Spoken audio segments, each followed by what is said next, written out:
Do it. Kyle Armour, welcome to the Weekside Help, man. Thanks for having me, bud. Man, what have you enjoyed about 2021 season? It's been a long season. I think to see where we started, I think we've had such a talented group. But along the way, and if you're in-house, you understand, but it's actually been quite a resilient bunch because we've had a bunch of injuries and like any season, people have gone down, people have filled that role, and that part's been really fulfilling to show that our core group has been able to, I guess, rise up against some of that adversity throughout the year. You've played on so many different squads, Yep. from being a Willerton Junior, playing at Augusta State, over to the Canberra, like in the NBL. What's different about this squad than any other you've been on? It's like we've got a really good mixture of leaders in the team, and I mean that 1 through 15. Like some of the guys that don't necessarily play as much, they showed really strong leadership qualities as well. So I think from the top down, obviously it starts at Dave, but if you look at our bench, every time we score, everybody's celebrating everybody else's success, and that breeds a certain type of culture and one that you probably see on game nights, but goes really beyond that, and on Tuesday, Thursdays, and things like team time and stuff like that builds that bond and brotherhood and culture. So that's what stands out for me. Yeah, and you talk about that brotherhood and that culture. You bring that competitive edge, and I've used it on the calls before. Like you'd fight someone for a grain of rice, and I love that about you, man. Like from a 16-year-old, like whipping around in a pair of T-Macs, till right now it's never changed. Where does that come from? Is it fighting with Travis, like in the backyard? I was just about to say, Yeah. you met my brother. Yeah, I met your brother. Yeah, absolutely. But like, man, I love it. But where does it come from, and how do you back it up all the time?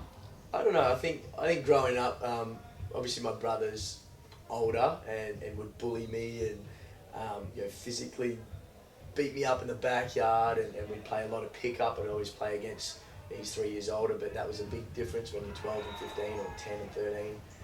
So growing up, I'd always play against his mates, and he was quite good as well. So Trav's probably the one to blame at the core, and that's probably why I've just always had a chip on my shoulder, so to speak.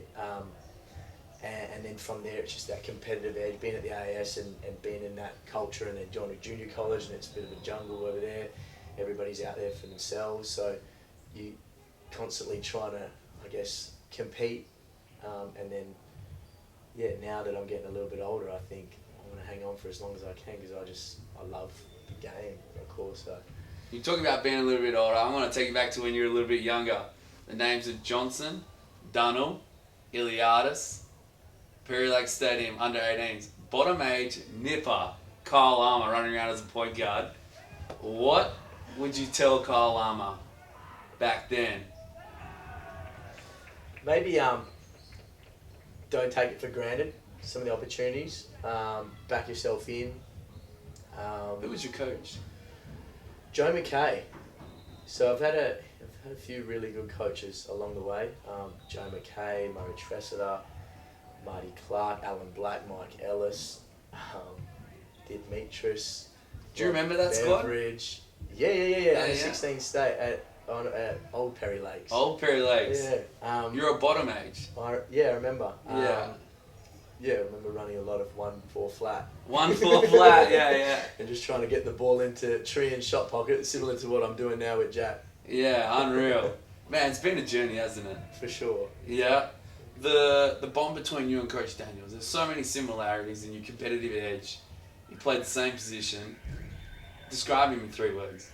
Ooh, Dave in Well, 3 just words. describe him. Like, what does he bring to you? Because I see there's this chemistry and there's this bond. Yeah, he's probably, maybe it's timing or maturity and where I'm at, but he's probably the best coach I've had.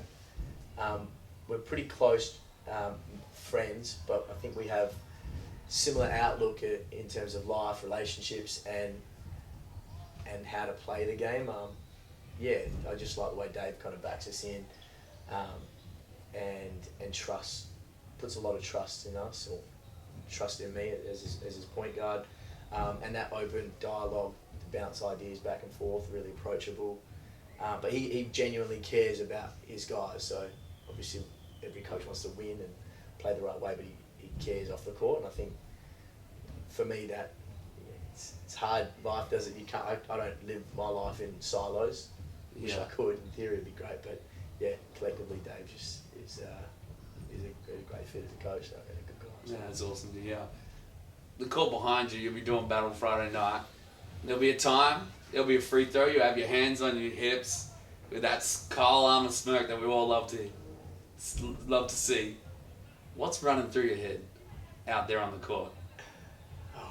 At different times, maybe get a deep breath, focus on the next play. You know, where are we at? Who needs the ball?